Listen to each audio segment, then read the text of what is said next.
Let's get a little deeper into the arpeggio land here. We're going to look at some of those arpeggios we were talking about and just match them up with those numbers. We have our scale numbers now, so we can just think, if we're like in the key of D, for instance, we think 1, 3, 5, and we talked about that earlier, but just seeing that like these arpeggios tend to build themselves on every other number, right? So we go 1, 3, 5, put a 7 in there, 7, 1. So we have those kind of things.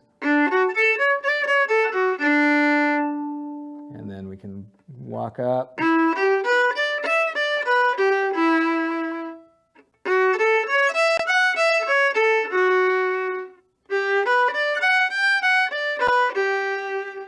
We can build all kinds of arpeggios off notes of the scale, up and down. And we can also just get very comfortable with the arpeggios as elements of filling out fiddle tunes. We did Soldier's Joy in the beginning. I think you're familiar with Soldier's Joy now. It's a... Now we could do this a little bit more busy. We could put more arpeggios in there. We could go... which is very nice. It really gives you, kind of gets the bow going.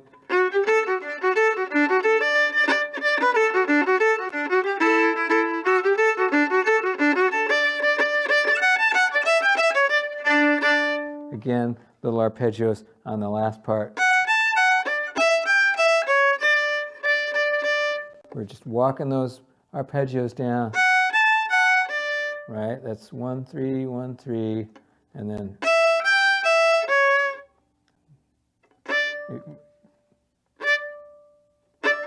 we could keep that going just for the sake of argument. We wouldn't want to maybe put it in the tune, but if we wanted to think, okay, well, how would happen if I just kept going with those arpeggios? What would it sound like?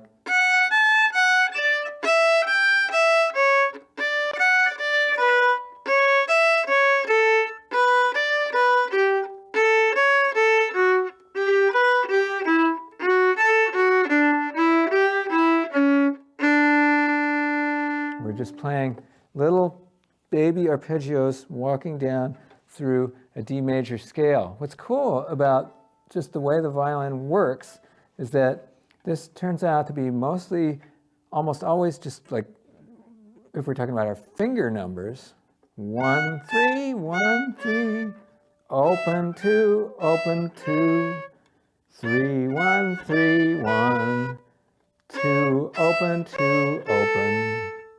So there's a nice sort of very mathematical, very logical movement where we're just using odd number fingers and even number fingers. It's a very nice, beautiful thing about the way the instrument's tuned, that it makes some things very easy in terms of just going through different kinds of arpeggios.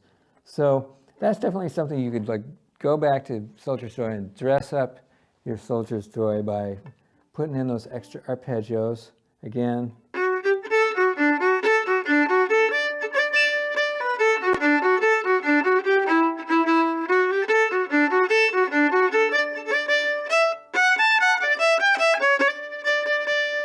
Which is very nice.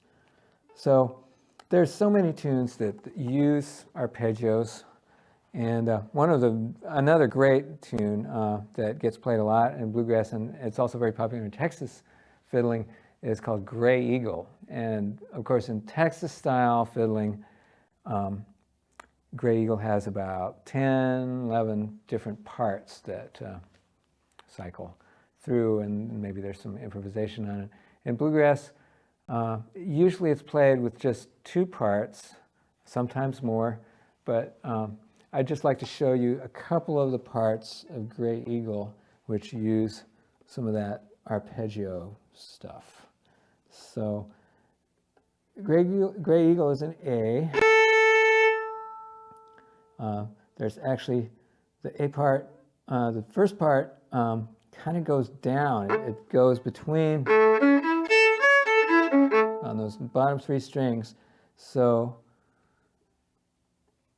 it starts with 2 notes that go up to the open A, and then we have a little, so here's what it sounds like. So we have a, and then we have a little, just practice that. I'm using my 4th finger. I could go to the open A, but then I'd have to jump all the way from the open A down to the bottom. It's not as much fun as if we just go.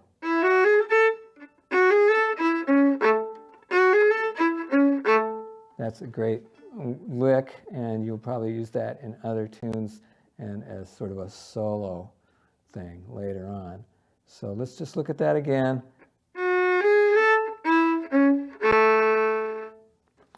Trick is to get that right, of course, slow.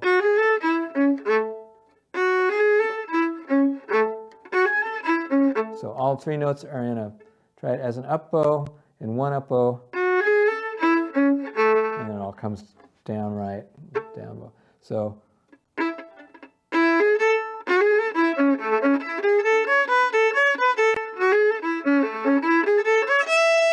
right, so there's a lot of arpeggio stuff going on. Play that really slow.